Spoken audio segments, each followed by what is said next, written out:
Hello everyone and welcome to my channel. My name is Kalika and you're gonna be nicer to tech support after watching this video.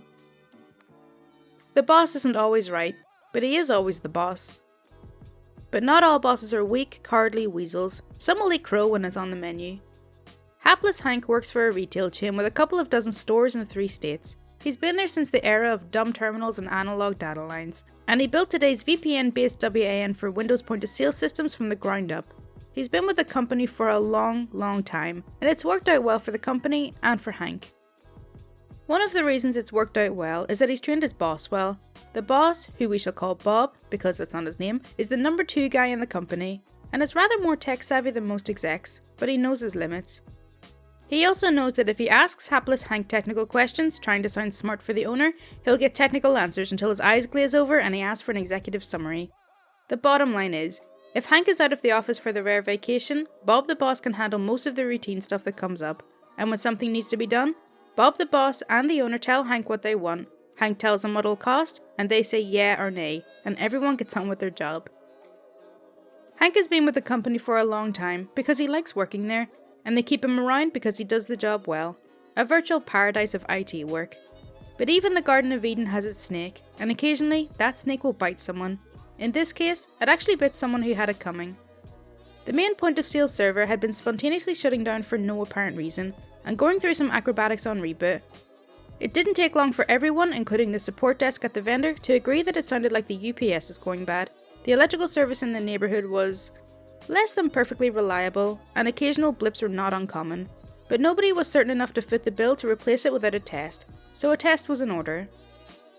The server was, of course, running on a state-of-the-art operating system, the sort that doesn't really like not being shut down properly, hence the acrobatics on reboot. Bad things can happen, like corrupted file systems. Hapless Hank knew this and explained it carefully to Bob the boss using small words.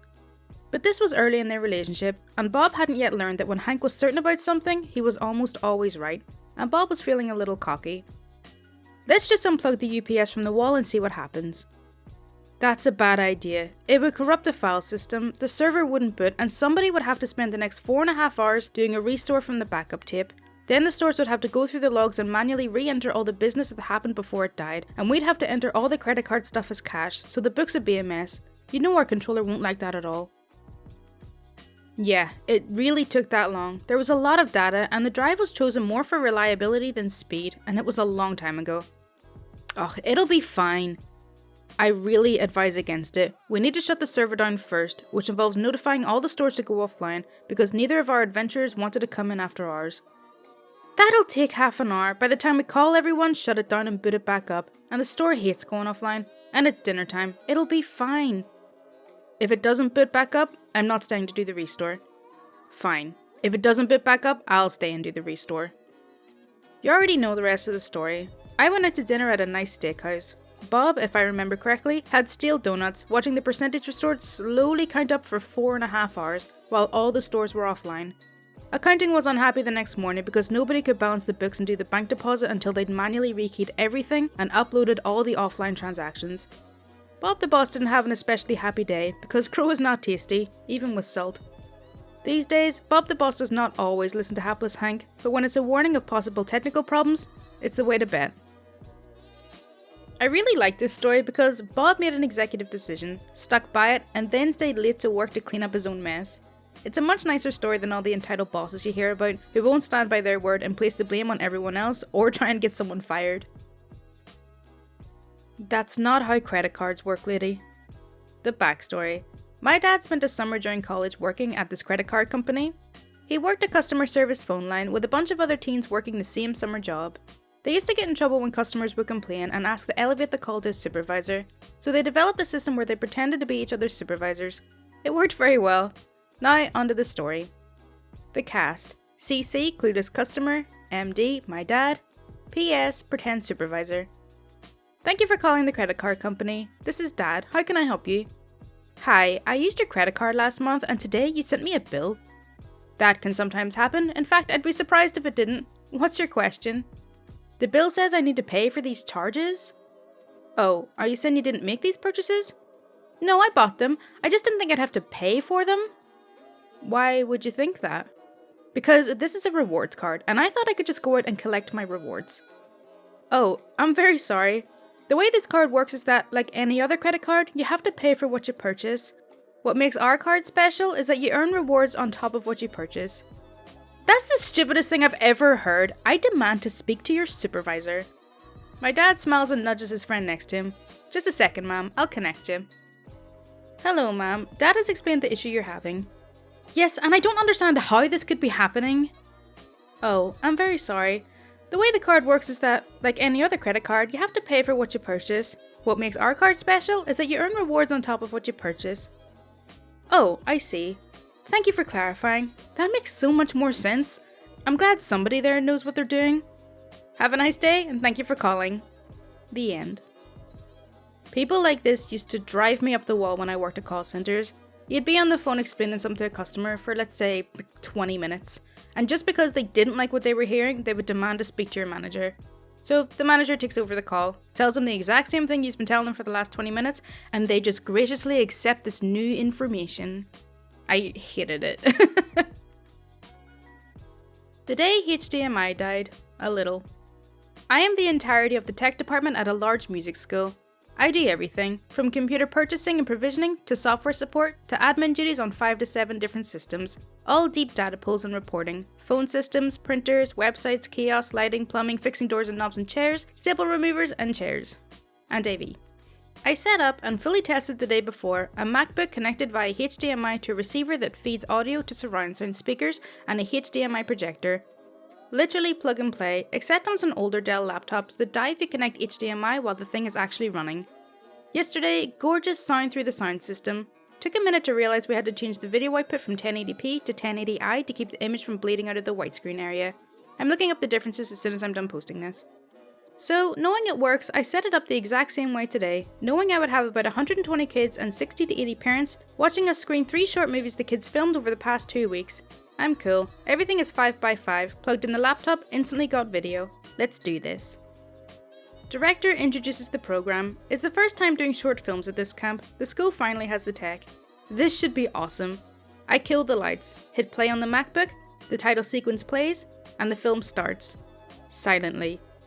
Damn. Reset the HDMI connection, unplug and replug. Computer audio out shows is muted. It cannot be changed. Change HDMI inputs on the receiver. I'm starting to sweat. The director goes back up to do a Q&A. Best advice as a filmmaker? Don't trust technology. While I continue troubleshooting. Other inputs work just fine. Go back to the input for the laptop. Silence. Check audio and sound options. I can pick internal audio or the receiver. Internal audio works fine. Picking the receiver mutes the laptop. Power cycle the receiver. Silence. Reboot the laptop. Can't get it to log in. Director announces his password in front of the entire crowd. I laugh, tell him to change it when we're done, and still can't log in. Take the laptop up to him on stage so he can type it in. It finally logs in. Try the HDMI again. Silence. It feels like 20 minutes have passed. It was probably just 5 or 10. Finally, I have a brainwave. Sprint to my office to grab a 1/8 inch RCA cable, grab a powered speaker out of the closet where the HDMI receiver lives, plug the laptop directly into the speaker, and sound. Glorious sound. I get the best/worst standing ovation of my life. Kids chanting my name. Seriously, it should have been awesome. Thinking about it, I kinda wanna cry instead. Movies get screened. Child filmmakers get mad props. Everyone else has a great time. I get lots of congratulations for fixing it. Makes me feel worse. I just wanna plug in that same laptop to the same HDMI cable on Monday and have the frickin' thing work. I have literally never had a problem with this AV setup that a simple unplug and replug, reset the HDMI signal approach wouldn't fix. Now I'm confused and scared that there's something else going on, which, if there is, I hope it's on the frickin' MacBook and not my AV system. What I realised, I never tested the audio today. I saw the video pop up as expected and assumed everything else was fine. It was a rookie move, and for having 20 years of experience in audio, as well as the other 47 skills listed at the start of this, it was a dumb rookie move. Test everything. Twice. For your own sanity. Then, if you need to figure out a parallel solution, you'll have more time and not have an auditorium with 170 people waiting for you. Cheers or no, that was a bit too nerve-wracking for me. I like it when my stuff just works and doesn't draw any attention to itself. I couldn't imagine being in that situation at all. I would have just wanted the ground to swallow me up and never spit me out. Passwords are case sensitive? As a disclaimer, I don't actually work in tech support, but I've picked up a few things from my husband who does. As such, I'm generally the go-to person for computer-related problems at my job in a hospital. I have this one co-worker, we'll call her Liz for the sake of this story, who is laughably computer illiterate and has next to no critical thinking skills. One night at work, she comes to me and says the computer won't let her log in. She brings me to said computer in her back room and scans her badge to log in, and it prompts her to input her password. Keep in mind, this has worked here for several weeks at the time of this story, and I had to help her call our help desk on numerous occasions to reset her password. What am I supposed to type in here? Facepalming internally. Your password? But it's not working. What password am I supposed to use? The same password you use to log into your email, the schedule, our HR software, and our medical record program? Very secure, I know. This isn't by our choice. It literally sets the password for everything to be the same when we have to reset it every 90 days, and there's no way to have individual passwords for every program. I've tried. I tried that, but it's not letting me in. She proceeds to hunt and peck type in all lowercase password. Our system has a requirement that there be at least one uppercase and one number. Me about to head desk more than just internally. There should be at least one uppercase letter in your password. Are you sure you're typing in exactly as you said it? That matters?